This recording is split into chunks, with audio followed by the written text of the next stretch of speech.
क्या आपने कभी ऐसा महसूस किया है जैसे आपके भीतर कुछ ऐसा है जो आपको नियंत्रित कर रहा है?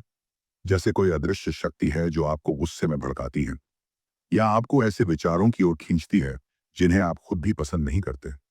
क्या आप कभी कभी खुद को खोया हुआ महसूस करते हैं, ऐसे बंधनों में जकड़ा हुआ जो न तो दिखाई देते हैं और न ही आसानी से टूटते हैं?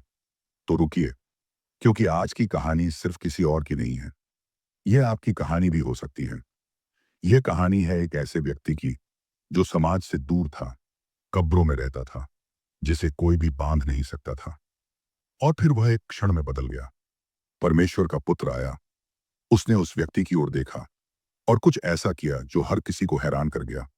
उसने दुष्ट आत्माओं को सूअरों में भेज दिया। लेकिन क्यों? क्या यीशु निर्दयी थे? क्या उन्होंने जानबूझकर पशुओं को नष्ट किया? या इसके पीछे कुछ ऐसा था जो आज आपके जीवन को पूरी तरह बदल सकता है? इस कहानी को सुनने के बाद शायद आप अपने जीवन के बंधनों को तोड़ना सीख जाएं। शायद आप समझ जाएं कि यीशु सिर्फ भूत भगाने नहीं, बल्कि पूर्ण स्वतंत्रता देने आए थे। तो चलिए इस रहस्य को समझते हैं और उस आत्मिक युद्ध में उतरते हैं जो आपकी आत्मा के भीतर भी चल रहा है। यीशु अपने चेलों के साथ नाव पर सवार होते हैं। गलील की झील पर एक भयानक तूफान आता है, लेकिन यीशु उसकी भी डांट देते हैं। नाव किनारे लगती है और वे पहुंचते हैं एक अजीब रहस्यमयी इलाके में, गदरिनियों का देश। यह इलाका यहूदियों और गैर यहूदियों का मिश्रण था और यहाँ कुछ ऐसा था जो रात को किसी को सोने नहीं देता था। कुछ ऐसा जिसे देखकर लोग कांप उठते थे। जैसे ही यीशु किनारे पर उतरते हैं, तभी एक व्यक्ति दौड़ता हुआ आता है। नंगे शरीर, बाल बिखरे हुए, आंखें जंगली, शरीर पर खरोंचों के निशान, हाथ पैर पर टूटे हुए जंजीरों के टुकड़े। लोगों ने उसे बांधने की कोशिश की थी, लेकिन वह हर बार लोहे की जंजीरें तोड़ देता था।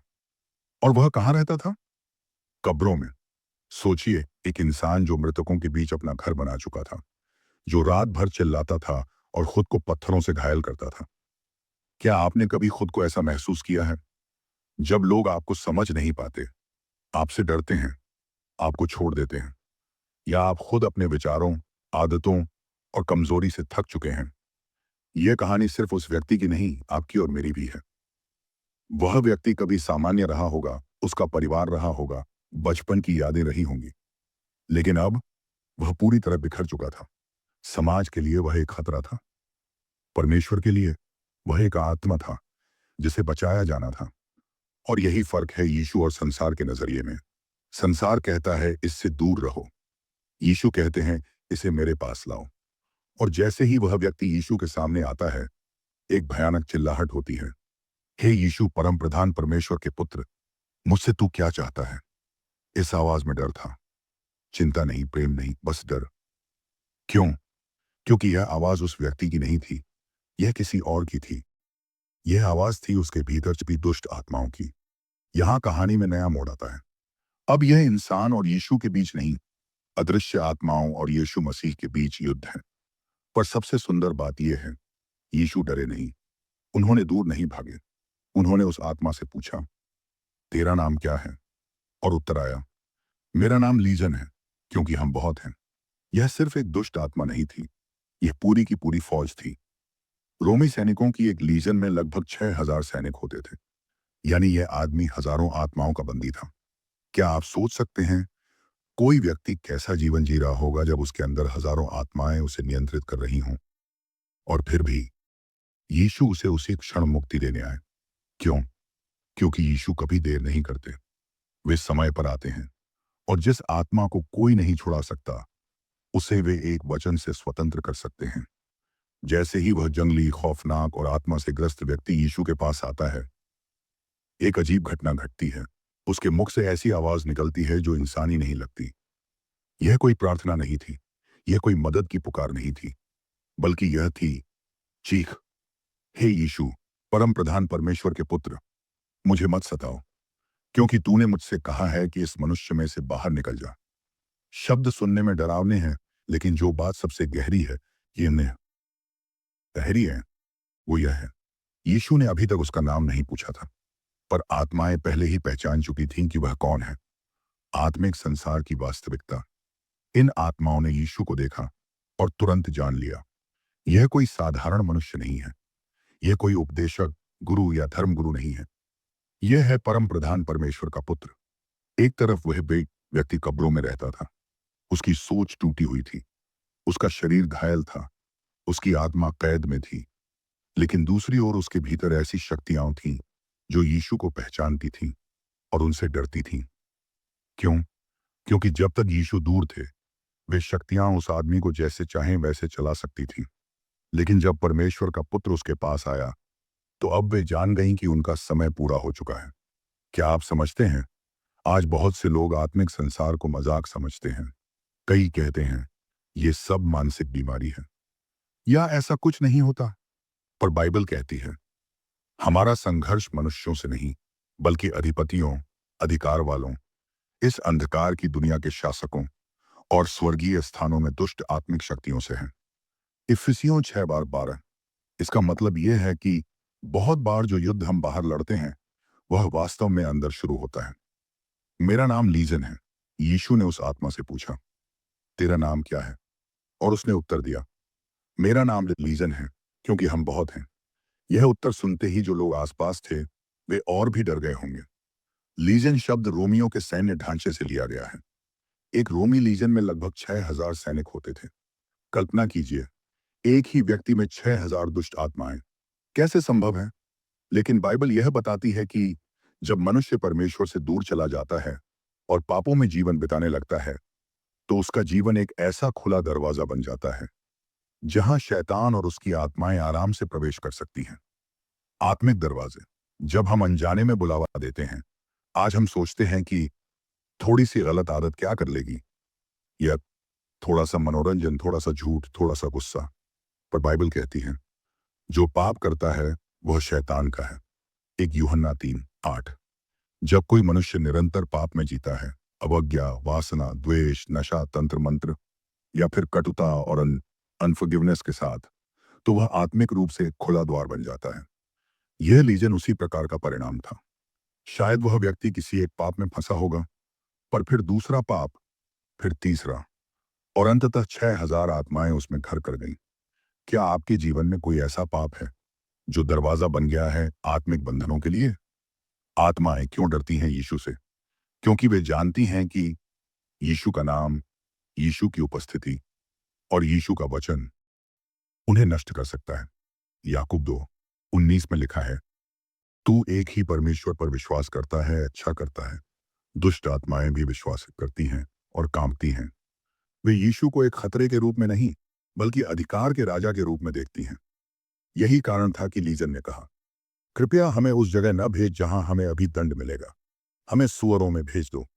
यह आत्माएं जानती थीं कि उनकी शक्ति यीशु के आगे टिक नहीं सकती। वे उसकी आज्ञा के बिना कुछ नहीं कर सकती। और यह एक बहुत बड़ी सच्चाई है। दुष्ट आत्माएं भी परमेश्वर की आज्ञा के बाहर कार्य नहीं कर सकती। आज का संबंध, क्या हम भी आत्मिक बंधनों में हैं? अब प्रश्न यह है, क्या यह कहानी सिर्फ एक बीते समय की घटना है? नहीं, आज भी हजारों लोग ऐसे हैं जो दिखने में सामान्य हैं, पर भीतर से टूटे हुए हैं। किसी के भीतर आत्महत्या की आत्मा है, किसी के भीतर वासना की आत्मा, किसी में नशे की आत्मा, किसी में क्रोध, द्वेष, ईर्ष्या।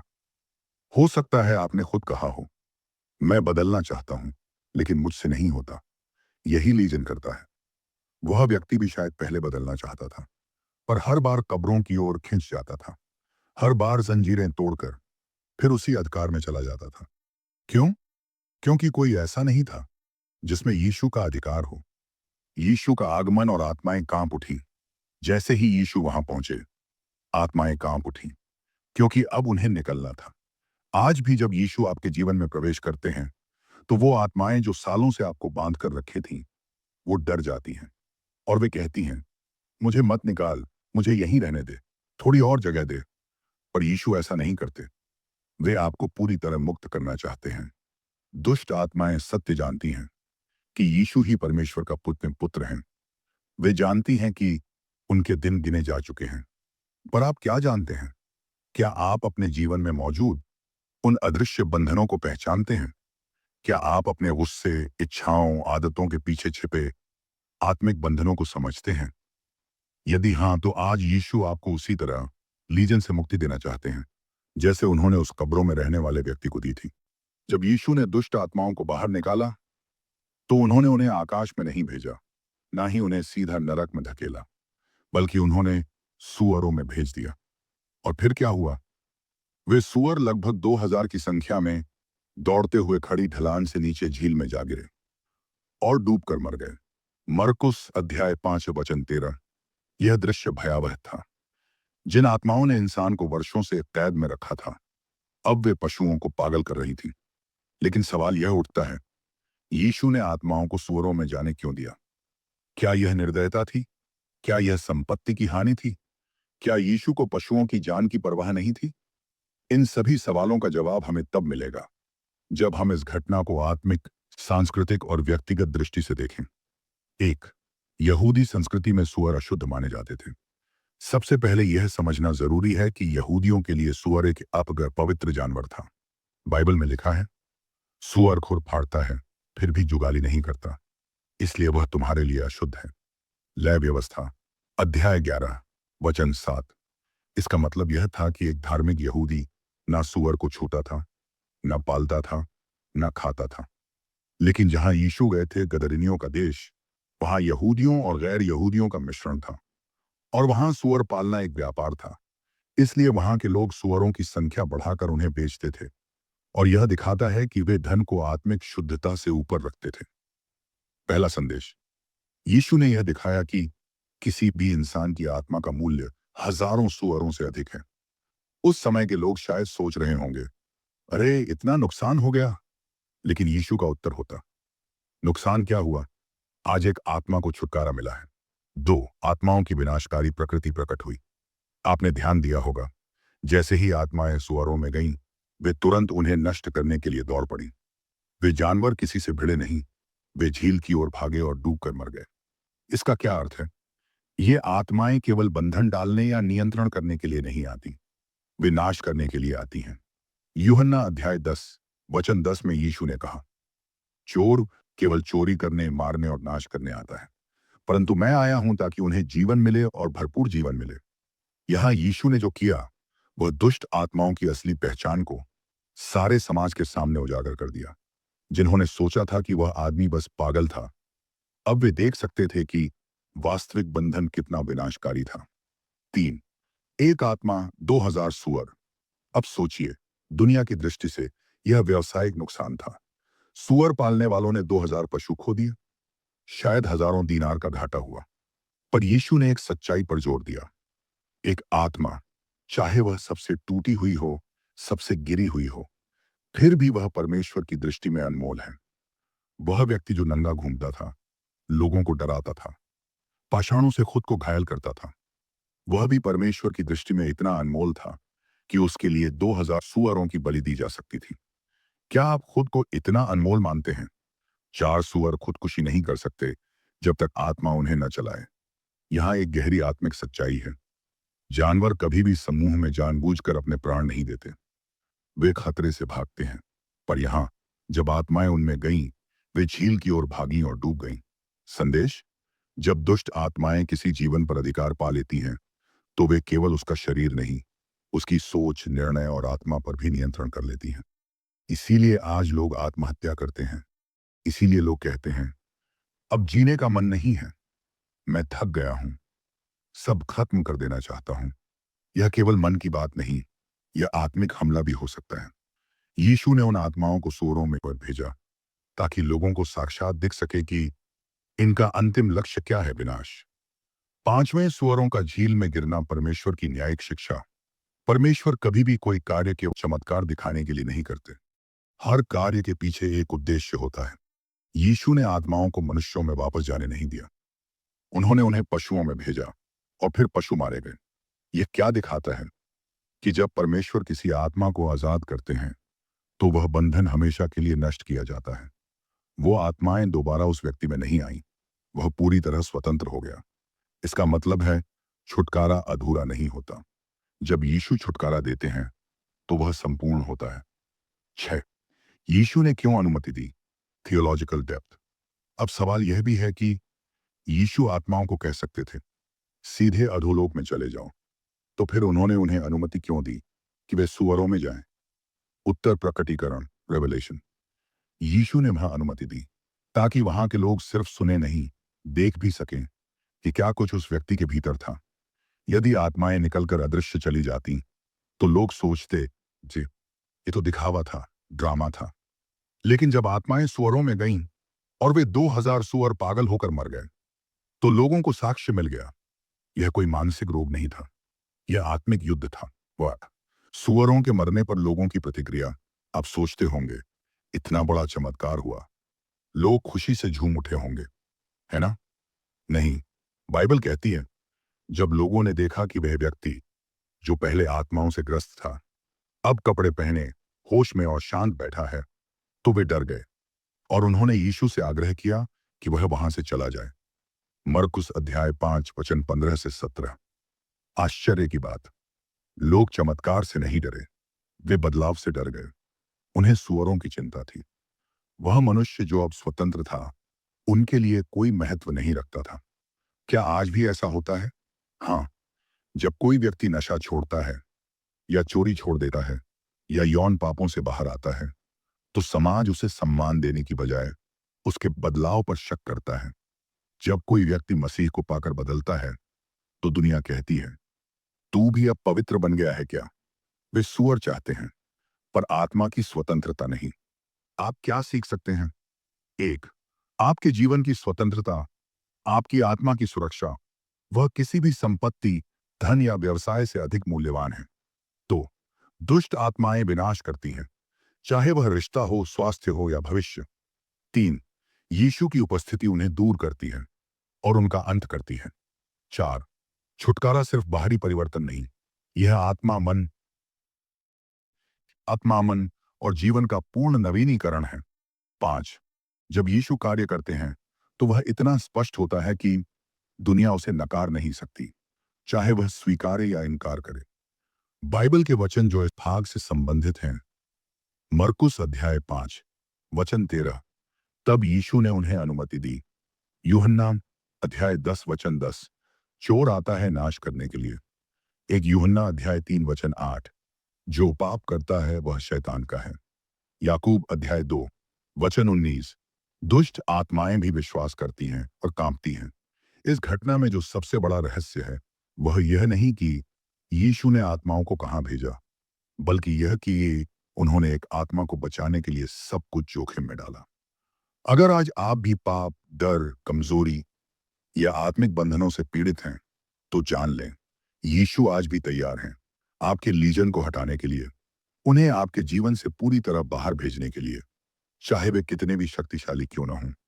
लेकिन वह मनुष्य जो पहले दुष्ट आत्माओं के वश में था, अब प्रभु यीशु के चरणों में बैठा था, शांत, कपड़ों में और सही होश में।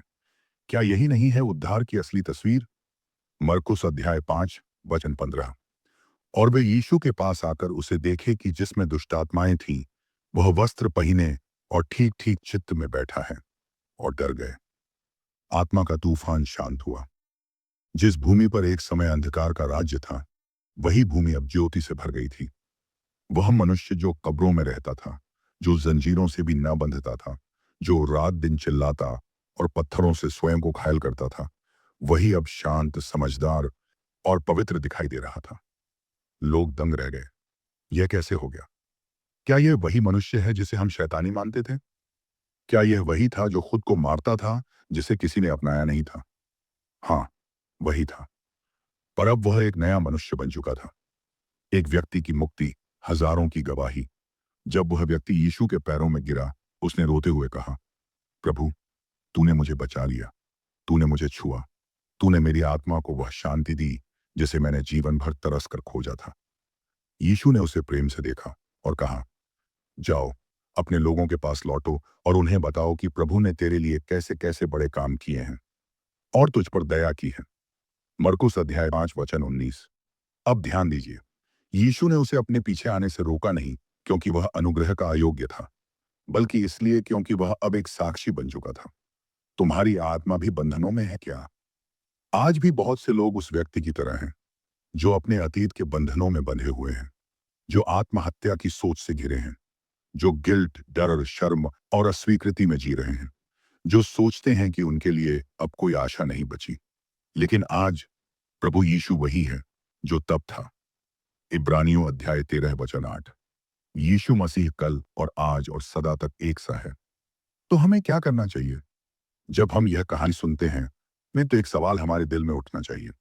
क्या मैं भी किसी ऐसी आत्मा का बंदी हूं जो मुझे परमेश्वर से दूर करती है? यदि हाँ, तो इस कहानी में तुम्हारे लिए उत्तर है। एक, यीशु के पास आओ जैसे वह मनुष्य आया। उसने बहाने नहीं बनाए। उसने अपने जीवन की गंदगी छुपाई नहीं। वह सिर्फ आया और यीशु ने उसे शुद्ध किया। दो, अपने जीवन के सुअर छोड़ो। वह दुष्ट आत्माएं सुअरों में गईं और वे समुद्र में गिरकर मर गए। इसका अर्थ है शैतान का कार्य कभी स्थिर और जीवनदायक नहीं होता। अगर तुम अब भी अपने जीवन में ऐसे बुरे संबंध, आदतें या विचारों को पकड़े हो, तो उन्हें भी पानी में डुबो दो हमेशा के लिए। तीन, अपने जीवन की गवाही बनाओ। जब वह मनुष्य चंगा हुआ, तो यीशु ने उसे कहा, जा और बता दे। क्या तुम आज अपने जीवन में यीशु की गवाही बन सकते हो? सोचने वाला प्रश्न। क्या तुम तैयार हो अपने जीवन की दुष्ट आत्माओं को सूअरों में भेजकर उनसे छुटकारा पाने के लिए? प्रार्थना। हे यीशु, जिस तरह तूने उस पापी को छुड़ाया, उसी तरह मुझे भी छुड़ा। मैं भी तू ही हूं जिसे लोग त्याग चुके हैं, जिसका मन घायल है, आत्मा टूटी है और जीवन अंधकारमय है। लेकिन आज मैं तुझे पुकारता हूं। तू मुझे छू, मुझे शुद्ध कर, मुझे नया बना और मेरे जीवन को तेरे लिए साक्षी बना। यीशु के नाम में आमीन। भाई और बहन, अगर तुमने यह कहानी सुनी और अब भी सोच रहे हो कि क्या मेरे लिए भी आशा है, तो मैं तुम्हें यही उत्तर दूंगा, हाँ। यूहन्ना अध्याय 8 वचन 36। यदि पुत्र तुम्हें स्वतंत्र करेगा, तो तुम वास्तव में स्वतंत्र हो जाओगे। क्या करना चाहिए अब? एक, इस वीडियो को दोबारा सुनो और ध्यान से आत्म जांच करो। दो, प्रार्थना में यीशु से बात करो जैसा उस मनुष्य ने किया। तीन, अपने जीवन की गवाही और यह वीडियो किसी टूटे हुए व्यक्ति तक पहुंचाओ, क्योंकि हो सकता है वह आज उसी अंधकार से गुजर रहा हो जिससे वह आदमी निकला था। अगर इस कहानी ने आपके दिल को छू लिया हो, अगर आपको लगा हो कि परमेश्वर आपसे कुछ कह रहे हैं, तो इस वीडियो को लाइक करें, किसी जरूरतमंद के साथ शेयर करें और हमारे चैनल को सब्सक्राइब करना न भूलें। नीचे कमेंट में लिखें, मैं सुन रहा हूं प्रभु, ताकि हम जान सकें कि आप भी इस आत्मिक यात्रा में हमारे साथ हैं। और हाँ, बेल आइकन जरूर दबाएं, ताकि जब अगली कहानी आए भाई